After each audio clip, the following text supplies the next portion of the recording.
ഞാൻ doctor Shaji K Thomas, Kottayam KIMS ആശുപത്രിയിലെ paediatrics വിഭാഗം മേധാവിയായിട്ട് ജോലി ചെയ്യുന്നു. ഇന്ന് എനിക്ക് നിങ്ങളോട് സംസാരിക്കുവാനുള്ളത് കുട്ടികളിൽ കാണുന്ന ആസ്മ എന്ന അസുഖത്തെ പറ്റിയാണ്. ഇന്ന് കുട്ടികളുടെ കാഷ്വാലിറ്റിയിൽ അഥവാ അത്യാഹിത വിഭാഗത്തിൽ ഏറ്റവും കൂടുതൽ കുട്ടികൾ എത്തിപ്പെടുന്നത് ഈ അസുഖം മൂലമാണ്. ഒട്ടൊക്കെ ഇതിന് കാരണം അന്തരീക്ഷത്തിലുള്ള മലിനീകരണം വർദ്ധിച്ചു വരുന്നതാണ്. എന്താണ് ആസ്മ? ആസ്മ എന്നാൽ അതിൻ്റെ നിർവചനം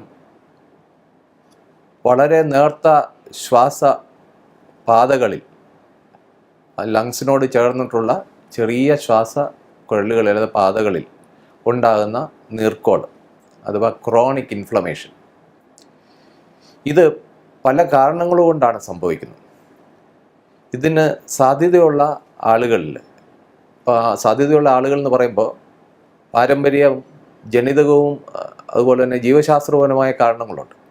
അതോടൊപ്പം അന്തരീക്ഷത്തിലുള്ള പല കോൺട്രിബ്യൂട്ടിംഗ് ഫാക്ടേഴ്സ് ഉണ്ട്. ഉദാഹരണം പറഞ്ഞാൽ അന്തരീക്ഷത്തിലുള്ള പൊടിപടലങ്ങൾ, ഡസ്റ്റ്, അതുപോലെ സ്മോക്ക്, അതുപോലെ ഏറ്റവും പ്രധാനപ്പെട്ട ഒരു ട്രിഗർ വൈറൽ ഇൻഫെക്ഷൻസ് ആണ്. വൈറൽ ഇൻഫെക്ഷൻസ്, അതുപോലെ പൂപ്പൽ, അന്തരീക്ഷത്തിൽ പൂപ്പൽ ബാധ ഉണ്ടെങ്കിൽ, അപ്പം അതുപോലെ ഹ്യൂമിഡിറ്റി, ഈർപ്പം കൂടുതലുള്ള അന്തരീക്ഷം, ഇങ്ങനെയുള്ള പല കാരണങ്ങൾ കൊണ്ട് അതിന് സാധ്യതയുള്ള ആളുകളിൽ ജനറ്റിക് ആയിട്ടുള്ളൊരു പ്രിഡിസ്പൊസിഷനുള്ള ഒരാളിൽ ഈ നേർത്ത ശ്വാസക്കൊള്ളുകളിൽ നീർക്കോളുണ്ടാകും. അപ്പോൾ അതെങ്ങനെയാണ് ആസ്മ ആയിട്ട് ഭവിക്കുന്നത്, എങ്ങനെയാണ് ശ്വാസതടസ്സം ഉണ്ടാകുന്നത് എന്ന് ചോദിച്ചാൽ, ഈ നേർത്ത ശ്വാസക്കൊള്ളുകൾക്കകത്തുള്ള ലൈനിങ് മെംബ്രെയിൻ വളരെ നേർത്ത ഒരു മെംബ്രെയിനാണ്. അതിന് നീർക്കോൾ വരുന്നു. അതോടൊപ്പം അതിൽ നിന്ന് ഒരു കഫം പോലെയുള്ള ഒരു സ്രാവം ഉണ്ടാകുന്നു.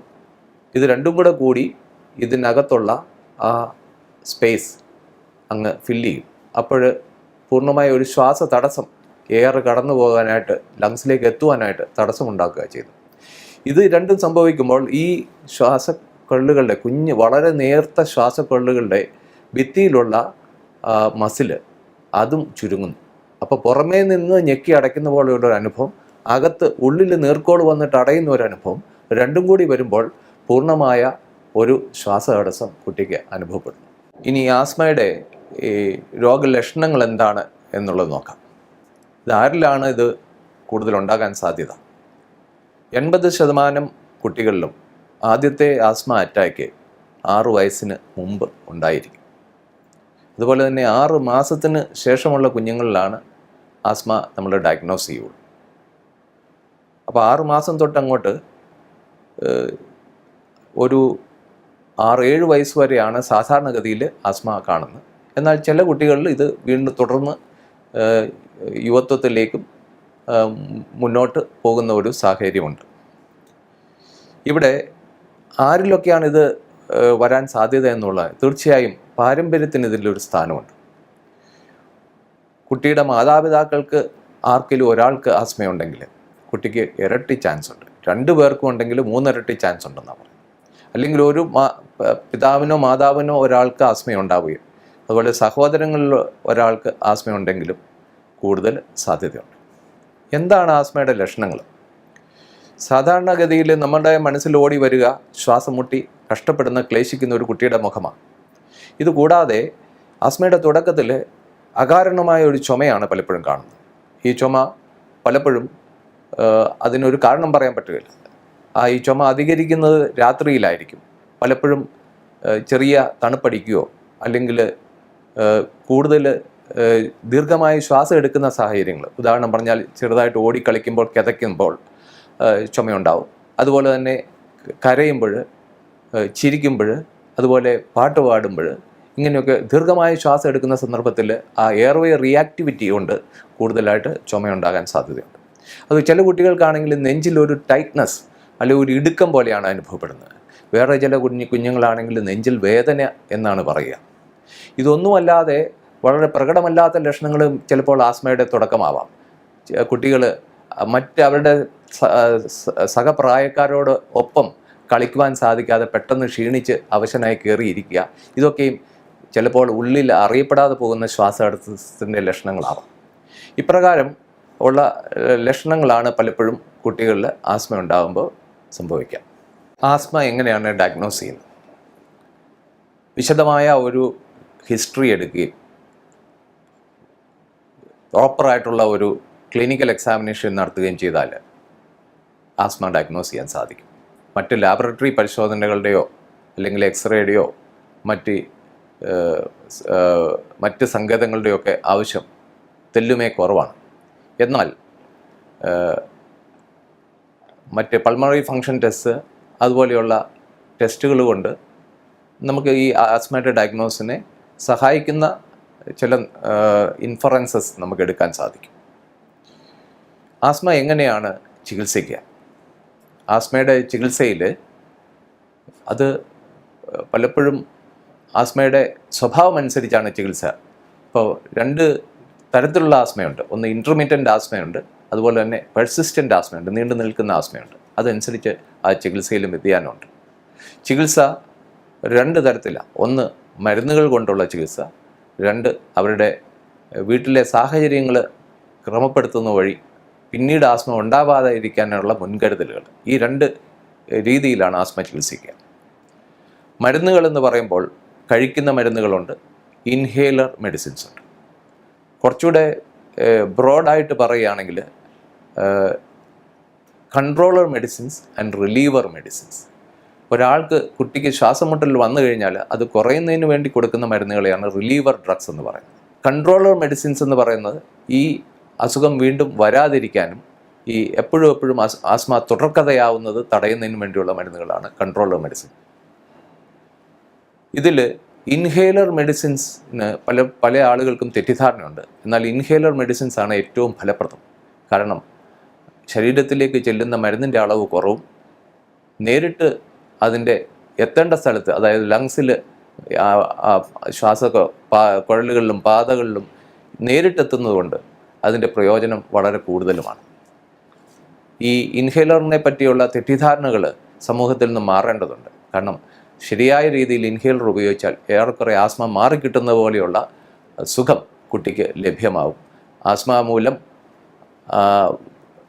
ക്രമേണ ഉണ്ടാകാവുന്ന എയർവേ റീമോഡലിംഗ്, അതായത് എപ്പോഴും ആസ്മ വരുന്ന ഒരു കുട്ടിക്ക് അവരുടെ ശ്വാസകോശത്തിലും അതുപോലെ തന്നെ അതിലേക്കുള്ള പാതകളിലും നീണ്ടു നിൽക്കുന്ന മാറ്റങ്ങളുണ്ടാകും. അത് തടയാനും ഇൻഹേലർ മെഡിസിൻസിന് സാധിക്കും. ആസ്മയോടൊപ്പം ആസ്മയുടെ കൂടെ വരുന്ന കൂടപ്പറപ്പുകളായിട്ടുള്ള മറ്റ് അസുഖങ്ങളെയും അതിലേക്ക് വഴിതെളിക്കുന്ന അസുഖങ്ങളെയും കൂടെ ചികിത്സിക്കുക. ഉദാഹരണം പറഞ്ഞാൽ റൈനൈറ്റിസ്, അലർജിക് റൈനൈറ്റിസ്, സൈനസൈറ്റിസ്, അതുപോലെ തന്നെ ഗ്യാസ്ട്രോഇസോഫാഗൽ റിഫ്ലക്സ് ഡിസീസ്, ഇങ്ങനെയൊക്കെയുള്ള അതിലേക്ക് കോൺട്രിബ്യൂട്ടിംഗ് ഫാക്ടേഴ്സ് ഉണ്ട്. അതുമൊക്കെ നമ്മൾ ചികിത്സിക്കുമ്പോൾ ആസ്മയുടെ ചികിത്സയ്ക്ക് പ്രയോജനം സിദ്ധിക്കാറുണ്ട്. ഇതോടൊപ്പം ആസ്മ പിന്നീട് വരാതിരിക്കാനുള്ള പല മുൻകരുതലുകൾ നമ്മൾ എടുക്കേണ്ടതുണ്ട്. ആസ്മയുടെ കാരണങ്ങൾ പറയുമ്പോഴത്തേക്കിന് ഏറ്റവും കൂടുതലായിട്ടുള്ളത് ഞാൻ മുമ്പേ പറഞ്ഞ പോലെ തന്നെ വൈറൽ ഇൻഫെക്ഷൻസ് ആണ്. അപ്പോൾ എപ്പോഴും ജലദോഷമൊക്കെ വരാതിരിക്കത്തക്കൊണ്ട് കുട്ടിയെ വളരെ ശ്രദ്ധയോടെ പരിചരണം ചെയ്യണം. ജലദോഷമൊക്കെ വന്നു കഴിഞ്ഞാൽ തുടക്കത്തിൽ ചികിത്സിക്കണം. രണ്ടാമത്തെ കാര്യം, വീട്ടിലുള്ള ഹൗസ് ഡസ്റ്റ് ഇത് കുറയ്ക്കുന്നതിന് വീടെപ്പോഴും വളരെ തുടച്ച് വൃത്തിയാക്കണം. പൊടിപടലങ്ങൾ വരാതെ വിൻഡോസൊക്കെ ജനലുകളൊക്കെ അടച്ചിടണം. അതുപോലെ തന്നെ കർട്ടൻസ് വളരെ ലൈറ്റായിട്ടുള്ള കർട്ടൻസ് ഉപയോഗിക്കുക. ഹെവി ആയിട്ടുള്ള കർട്ടൻസ്, ഹെവി ആയിട്ടുള്ള അപ്പോൾസ്ട്രി ക്ലോത്ത്, ഇതൊക്കെ ഡസ്റ്റിനെ ആഗിരണം ചെയ്യുന്നതാണ്. അങ്ങനത്തെ ഒക്കെ ഒഴിവാക്കുക. ആഴ്ചയിൽ ഒരിക്കൽ ഈ കർട്ടനുകൾ, ബെഡ് ക്ലോത്ത്സ് അതൊക്കെ വൃത്തിയാക്കുക. അത് നന്നായിട്ട് ഡിറ്റർജൻറ്റ് ഉപയോഗിച്ച് കഴുകിയെടുക്കുകയോ ചൂടുവെള്ളത്തിൽ കഴുകിയെടുക്കുകയോ ചെയ്തു കഴിഞ്ഞാൽ ഈ ഹൗസ് ഡസ്റ്റിലുള്ള വളരെ സൂക്ഷ്മമായ ആസ്മ ഉണ്ടാക്കുന്ന ഹൗസ് ഡസ്റ്റ് മൈറ്റ് എന്ന് പറയുന്ന ആ ജീവികളെ നശിപ്പിക്കാൻ സാധിക്കും, സൂക്ഷ്മജീവികളെ നശിപ്പിക്കാൻ സാധിക്കും. അതുപോലെ തന്നെ വീടിനുള്ളിൽ സ്മോക്ക് ചെയ്യാതിരിക്കുക. ടുബാക്കോ സ്മോക്ക് ഒരു പ്രധാനപ്പെട്ട ആസ്മയുടെ ഒരു ട്രിഗറാണ്. അപ്പോൾ അത് വീടിനുള്ളിൽ ആരും സ്മോക്ക് ചെയ്യരുത്. അതുപോലെ മണ്ണെണ്ണ സ്റ്റവ്, വിറകടുപ്പ്, അതുപോലെ തന്നെ ഇപ്പോൾ അന്തരീക്ഷത്തിൽ വളരെ പൊല്യൂഷനുള്ള സ്ഥലങ്ങളാണെങ്കിൽ അവിടെ നിന്ന് മാറി താമസിക്കുക. ഇങ്ങനെയൊക്കെ അന്തരീക്ഷത്തിലെ മലിനീകരണം കുറയ്ക്കുന്നതുകൊണ്ട്, സ്മോക്ക് കുറയ്ക്കുന്നതുകൊണ്ടും ആസ്മ തടയാനായിട്ട് സാധിക്കും.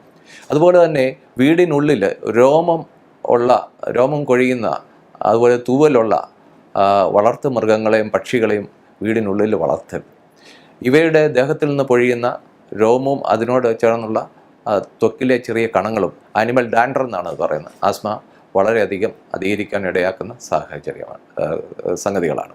അതുപോലെ വീടിനുള്ളിൽ പാറ്റ, എലി ഇങ്ങനെയുള്ള ക്ഷുദ്രജീവികൾ ഇവയുടെ സാന്നിധ്യവും ആസ്മയിലേക്ക് വഴിതെളിക്കാറുണ്ട്.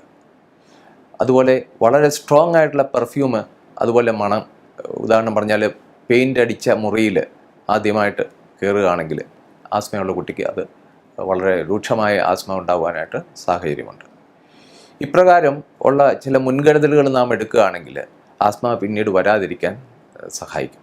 അതോടൊപ്പം ആസ്മയുള്ള ഒരു കുട്ടിയുടെ രക്ഷിതാക്കൾ കൃത്യമായ ആസ്മയെപ്പറ്റിയുള്ള ഒരു വിവരം അല്ലെ അതിനെപ്പറ്റിയുള്ള ഒരു അറിവ് അവർക്ക് വേണ്ടതാണ്.